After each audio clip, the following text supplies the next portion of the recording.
Artemis 2 ദൗത്യ സംഘത്തിന്റെ ഭൂമിയിലേക്കുള്ള മടക്കയാത്ര തുടരുന്നു. ചന്ദ്രന്റെ ആകർഷണ വലയത്തിൽ നിന്ന് ഒറൈൻ പേടകം അല്പസമയത്തിനകം പുറത്തു കടക്കും.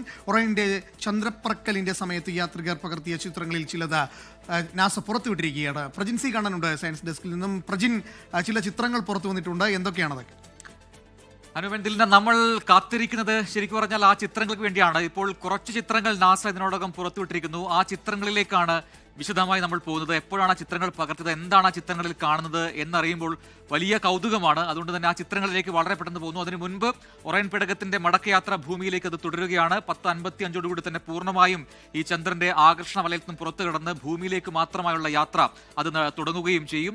ഇത്തരത്തിൽ ഒരുപാട് ഭൂമിയിലേക്കുള്ള മടക്കയാത്ര നടത്തിയിട്ടുണ്ട് നാസ. അതുകൊണ്ട് തന്നെ അത് കുറച്ചുകൂടി എളുപ്പമാണെന്ന് പറയുന്നു. എങ്കിലും നമുക്ക് കാത്തിരിക്കാം 2 ദിവസം കൂടി.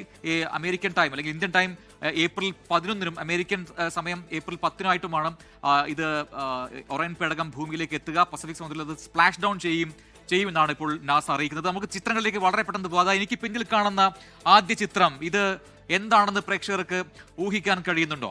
ഇത് ചന്ദ്രനിൽ നിന്ന് അപ്പുറത്തേക്ക് കടന്ന് നമ്മുടെ ഒറൈൻ പേടകം പോയ സമയത്ത് അവിടെ നിന്നും നമ്മുടെ യാത്രികർ 4 പേർ കണ്ട സൂര്യഗ്രഹണത്തിന്റെ സമയത്ത് പകർത്തിയ ചിത്രമാണിത്. സൂര്യഗ്രഹണം നടക്കുന്നതെന്ന് വെച്ചാൽ നമുക്ക് അതിനപ്പുറത്ത് കാണാം. ഇത് ചന്ദ്രനാണ്. ഈ ചന്ദ്രന്റെ മറുഭാഗത്ത് നമ്മൾ കാണാത്ത ഭാഗമാണിത്. നമ്മൾ കാണുന്ന ഭാഗം അപ്പുറത്താണ്. അവിടെ സൂര്യനുണ്ട്. സൂര്യപ്രകാശം നമുക്ക് കാണാം. പക്ഷേ ഇപ്പുറത്തേക്ക് വന്നപ്പോഴത്തേക്കും ആ ചന്ദ്രൻ പൂർണ്ണമായും സൂര്യനെ മറയ്ക്കുന്നു, അല്ലെങ്കിൽ ആ പ്രകാശത്തെ മറയ്ക്കുന്നു. ആ സമയത്ത് സംഭവിക്കുന്നതാണ് ഗ്രഹണം, നമുക്കറിയാം. അങ്ങനെ നമ്മൾ ഇതുവരെ കാണാത്ത പോകാത്ത ചന്ദ്രന്റെ മറുഭാഗത്ത് പോയപ്പോൾ നമ്മുടെ യാത്രികർ 4 പേർ കണ്ട ചിത്രമാണിത്. ഒരു പൂർണ്ണമായ സൂര്യഗ്രഹണം അവിടെ നടക്കുന്നു. ഇത് വളരെ വളരെ പ്രധാനപ്പെട്ട ഒരു ചിത്രമായി ഇതിനോടകം മാറുകയാണ്. ഇതുപോലുള്ള 100 ചിത്രങ്ങൾ പകർത്തിയിട്ടുണ്ട്. ആദ്യ ചിത്രം ഇപ്പോൾ നാസ പുറത്തുവിട്ടിരിക്കുന്നു. അടുത്ത ചിത്രത്തിലേക്ക് നമുക്ക് പോകാം. ഇത് ചന്ദ്രന്റെ മറ്റൊരു ഭാഗത്ത് നിന്ന് ചന്ദ്രനെ ചുറ്റിക്കറങ്ങി വരുന്ന സമയത്ത് പകർത്തിയ മറ്റൊരു ചിത്രമാണ്. വളരെ പുറകിലായി നമുക്ക് കാണുന്നത് നമ്മുടെ സ്വന്തം ഭൂമിയെയാണ്. ശരിക്കും ഭൂമിയുടെ അസ്തമയം എന്നാണ് പറയുന്നത്. എർത്ത് സെറ്റ് എന്നാണ് പറയുന്നത്. നമ്മൾ സൺസെറ്റും സൺറൈസും ഒക്കെ ഉണ്ട്. പക്ഷെ ഇത് ഭൂമിയിലല്ല, ഇത് ചന്ദ്രനിലാണ്. ചന്ദ്രനും അപ്പുറത്താണ്. അതുകൊണ്ട് തന്നെ ഇതിനെ എർത്ത് സെറ്റ് എന്നാണ് പറയാം, അല്ലെങ്കിൽ ഭൗമാസ്തമയം എന്നൊക്കെ വേണമെങ്കിൽ നമുക്ക് പറയാം. ആ രീതിയിലുള്ള ചിത്രമാണിത്. അങ്ങനെ വളരെ കൗതുകം ഉണർത്തുന്ന രീതിയിലുള്ള ഒരുപാട് ചിത്രങ്ങൾ ഇവർ പകർത്തിയിട്ടുണ്ട്. അടുത്ത ചിത്രത്തിലേക്ക് നമുക്ക് പോകാം. ഈ പറയുന്നത് പോലെ മറ്റൊരു ആംഗിളിൽ പകർത്തിയിരിക്കുന്ന ഈ ഭൗമാസ്തമയത്തിന്റെ മറ്റൊരു ചിത്രമാണ് ഈ 4 സംഘം പകർത്തത്. ഇനി വീണ്ടും അടുത്ത ചിത്രത്തിലേക്ക് വന്നു കഴിഞ്ഞാൽ ഈ 4 പേരാണ് നമ്മുടെ പ്രതിനിധികളായി 4 പേർ ഈ മിഷനിൽ പങ്കെടുക്കുന്നത്. ഇതിൽ ഈ പറയുന്ന മിഷൻ സ്പെഷ്യലിസ്റ്റിനെ നമുക്ക് കാണാം. അതോടൊപ്പം തന്നെ വിക്ടർ ഗ്ലോവർ ഉണ്ട്, റീഡ് വൈസ്മൻ ഉണ്ട്, ഒപ്പം ഹെൻറി ഹാൻസൺ ഉണ്ട്, ജെറമി ഹാൻസൺ ഉണ്ട്, മറ്റൊന്ന് നമ്മുടെ ക്രിസ്റ്റീന കോച്ച് ഉണ്ട്. ഇവർ 4 പേർ ചേർന്നാണ് ഈ യാത്ര നടക്കുന്നത്. ഇനി ഇവരിട്ട ഈ ഒരു ഗോഗിൾസിനും ഒരു പ്രത്യേകതയുണ്ട്. നേരത്തെ ആദ്യം നമ്മൾ കണ്ട സൂര്യഗ്രഹണ സമയത്ത് ഇവർ ധരിച്ച, അത് നേരിട്ട് നോക്കാൻ പാടില്ല നമുക്കറിയാം, ആ സമയത്ത് ചന്ദ്രനപ്പുറത്ത് നിന്ന് നോക്കിയ സമയത്ത് അവർ ധരിച്ച പ്രത്യേക കണ്ണടയാണ് അവർ ധരിച്ചിരിക്കുന്നത്. അത് ഉപയോഗിച്ച് അവർ ആ പേടകത്തിനകത്തു നിന്നും പകർത്തിയ സെൽഫിയാണ് നമ്മളിപ്പോൾ കണ്ടത്. ഇനിതാ ഏറ്റവും അവസാനമായി ഈ ചിത്രം കൂടി ഇപ്പോൾ അവർ പുറത്തുവിട്ടിട്ടുണ്ട്. ഈ 2 ക്രേറ്റേഴ്സ്, അല്ലെങ്കിൽ ചന്ദ്രനിൽ ഒരുപാട് ഗർത്തങ്ങളുണ്ട് നമുക്കറിയാം. അതിൽ പുതുതായി കണ്ടെത്തിയ 2 ഗർത്തങ്ങൾ, അതൊന്ന് ഇന്റഗ്രിറ്റി ക്രേറ്ററും മറ്റൊന്ന് കരോൾ ക്രേറ്ററുമാണ്. അത് കൃത്യമായി തന്നെ അവിടെ മാർക്ക് ചെയ്തിട്ടുണ്ട്.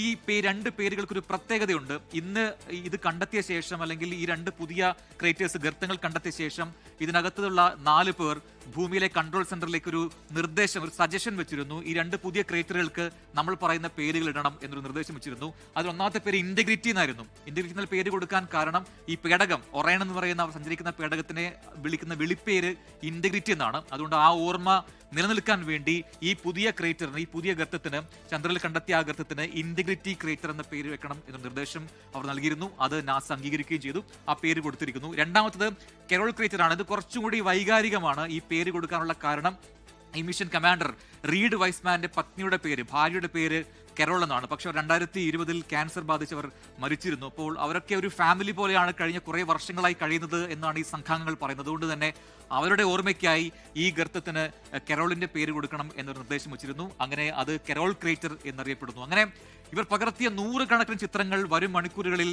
നാസ പുറത്തുവിടും എന്നാണ് ഏറ്റവും ഒടുവിൽ അറിയാൻ കഴിയുന്ന വിവരം. ചന്ദ്രന്റെ, ഭൂമിയുടെ, സൂര്യന്റെ ഒക്കെ തന്നെ വളരെ വളരെ മികച്ച, ഏറ്റവും HD ക്വാളിറ്റിയുള്ള ചിത്രങ്ങൾ പുറത്തുവരും. അത് നമുക്ക് നൽകുന്ന വിസ്മയം മറ്റൊന്നാകും. നമുക്കതിനായി കാത്തിരിക്കാം. ദിൽന, അനൂപ്. പ്രജിൻ, ഈ അല്പസമയത്തിനകം ഈ സംഘം ഈ ചന്ദ്രന്റെ ആകർഷണ വലയത്തിൽ നിന്ന് പുറത്തു കിടക്കുമല്ലോ. ഈ മടക്കയാത്ര പ്രതീക്ഷിച്ചതുപോലെ സുഖകരമായി പോകുന്നു അല്ലേ? തീർച്ചയായിട്ടും. കാരണം മടക്കയാത്ര ഈ രീതിയിൽ പറയുന്നത് പോലെ നമ്മുടെ ആ പേടകത്തിന്റെ മടക്കയാത്ര ഭൂമിയുടെ അന്തരീക്ഷത്തിലേക്ക് കടക്കുമ്പോൾ മാത്രമുള്ള ഒരു സങ്കീർണത അത് നമുക്കെല്ലാം അറിയുന്നതാണ്. ഭൂമിയുടെ അന്തരീക്ഷത്തിലേക്ക് പുറന്നുള്ള ബഹിരാകാശത്തുള്ള ഒരു വസ്തു എന്തായാലും വരുമ്പോൾ വലിയ ചൂടുണ്ടാകും. അത് നമ്മൾ പ്രതീക്ഷിക്കുന്നതിനപ്പുറത്തെ ഒരു തീഗോളമായി ആ പേടകം മാറുകയും ചെയ്യും. പക്ഷേ അത്രമാത്രം താപവാഹിനികരായിട്ടുള്ള താപത്തെ തടുക്കാൻ ശേഷിയുള്ള പുറംപാളികൾ ഈ പേടകത്തിനുണ്ട്, ഒറൈൻ പേടകത്തിനുണ്ട്. അത് നമ്മൾ സ്പേസ് എക്സിലൊക്കെ അത്തരത്തിലുള്ള സമാനമായ ഒരുപാട് പേടകങ്ങൾ കണ്ടതാണ് മുൻപ്.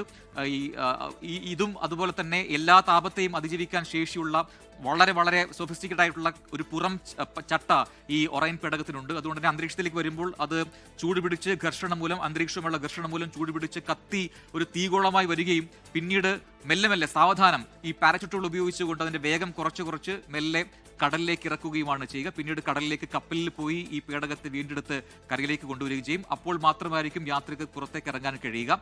അത് നടക്കണമെങ്കിൽ ഇനിയിപ്പോൾ 3 ദിവസത്തെ കൂടി യാത്ര ബാക്കിയുണ്ട്. മടക്കയാത്ര നടന്നുകൊണ്ടിരിക്കുകയാണ്. അതിനെ വേഗം കുറച്ച് കൊണ്ടുവന്ന് പിന്നീട് അന്തരീക്ഷത്തിലേക്ക് കടന്ന് ഏറ്റവും അവസാനം ഈ സ്പ്ലാഷ് ഡൗൺ ചെയ്യുക. പസഫിക് സമുദ്രത്തിലാണ് ഈ പേടകം വന്ന് പതിക്കുക. അത് വളരെ സാവധാനമായിരിക്കും എന്നാണ് ഇപ്പോൾ നാസ അറിയിച്ചിരിക്കുന്നത്.